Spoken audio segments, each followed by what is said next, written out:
Okay.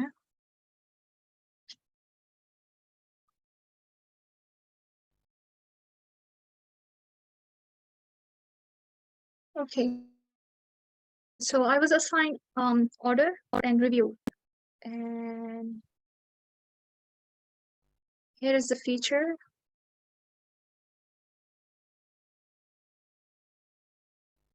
Okay.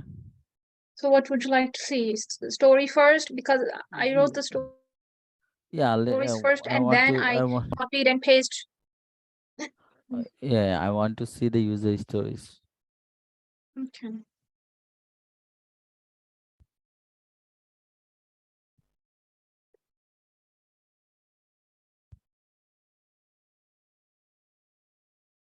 Yeah, this is my first one. Okay. So as a buyer, I should be able to create order online on staging ecom.techsurforyou.com. I should be as a buyer, I should be able to create order. I should be able to create order online. Okay. I can say it like I should be able to create order a product or order product from online on staging from staging ecom.techsurforyou.com.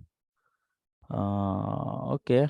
Then objective as a buyer, I should be able to create my order online on stagingecom.techsuffer.com so that I can buy from the so that I can buy from the buy from that website. Okay. You can say here like as a buyer, you can write here that like as a buyer, I should be able to buy a product or I should be able to order a product.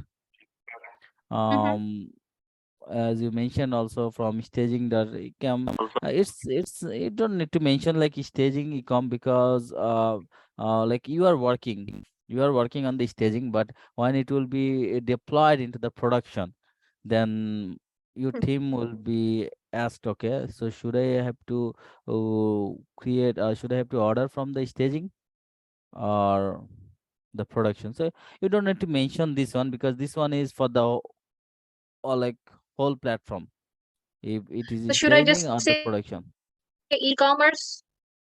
You can say that yeah, I can should be from the buyer panel or buyer portal, okay, like or from the yeah from the website, from the e-commerce website. Yeah, this is just whenever you remember this one, this one is for everyone. So when you will write a user story, okay, right, user story is a user story is not specific. Most of the time user story is not a specific for a person or for a just a specific like for the testers or specific for the developers. No, it is like for the whole team. Okay, so based on your user story, the developer will read the user story, and that developer, if he is a backend engineer only, he will develop the backend part. He will write down the code to develop the backend functionalities.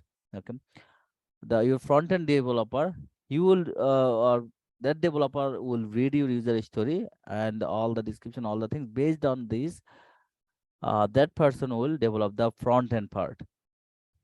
Okay, the I tester. I have a question. Okay. Before this, I was writing stories on chapter module in TS for you, and Mhm.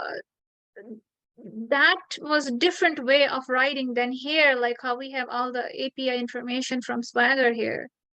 You Yeah, can yeah, see. But that's in that fine. one, we don't add all that information. Now, what's the difference? I mean, is that that one is for the front and this is for the back for the API? No, like in for this, like you have the APIs information, right? So it's just you are helping your development team so that they can easily understand. Okay, this is the thing is going on. This is the information is available into the API. So if already as API is developed, so if front end, let's say the only you have the for this application only the backend is developed, front end needs to be front end needs to develop. So what will do? Then they will just read your user stories. Then your front end developer will develop the front end part. Okay, and they will consume these APIs.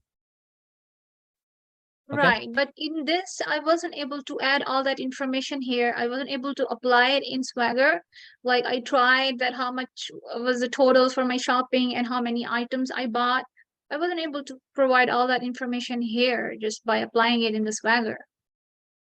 You know, I like what mean, the you're status says, if I do it, I wasn't able to do. Is that how we do?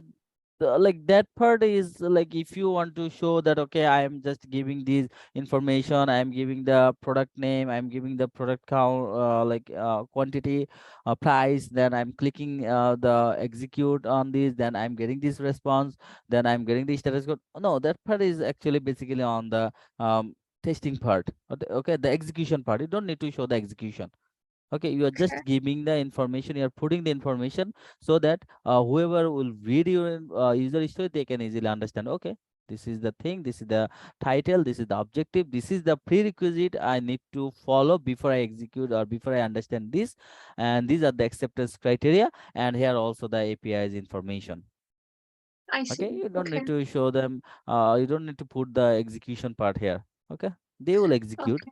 or Mm-hmm. if they have question, they okay, when I'm trying to execute this, I am facing this issue, then you can help them.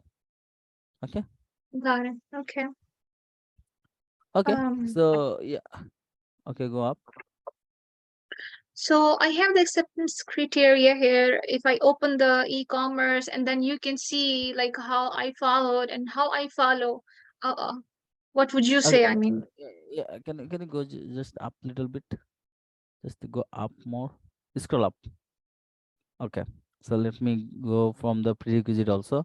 So in the prerequisite, you say you written, buyer should have a browser and internet access. Okay, buyer should be logged in to staging.ecom.com. Okay, for the login also they need to registration. Okay, that's good. Okay, then the acceptance criteria is like given I am navigated to the base URL. Okay, this is the scenario based acceptance criteria. Okay, there are two or three types. I forgot the acceptance criteria. This one is called the scenario based. I mean, like the step by step. And another one is just you are giving the like the rules type of like maybe I showed on the workshop, on the last workshop when I wrote the user stories. So that one was not the scenario type. So yeah, you are fine. So it depends. Like your team, uh, which one is they follow. Okay, some in some project they may follow the scenario based acceptance criteria, in some project they may follow like the way I showed. Okay, so it's nothing to worry about. If you practice in both way, you are good. Okay, so acceptance given I'm navigated to the base URL. Okay, when I click on search icon located on the top of interface and select a product. Okay, so after navigating your base URL, then you are clicking on search icon located on the top of interface and select a product, and I click on the product to add to cart. If you are clicking on the search icon, is it like this that you are able to like select a product? mhm.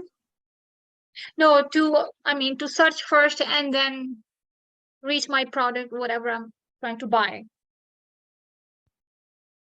Okay. I search and then I select something that I like. Of course, I searched and then I add that to cart. Okay, then yeah, then you have to add those information also. Yeah, that's the actually there are some advantage and the disadvantage of the both type of acceptance criteria, but this is the disadvantage of the scenario based acceptance criteria. By the way, you guys can also know about this because it's also important. You may face this question in the interview. Like in the scenario based acceptance criteria, this is the problem you may face. Like here you can see that she whatever she written, she wrote all the things based on the what she can do from the front end, from the UI, right? So and say let's say tomorrow business said okay, after navigating to the base URL, I want to show a pop-up. So I want to show some like the what calls like some flash deals or something like this. I will show some pop up there, then user will see that pop up, then the user will close that pop up.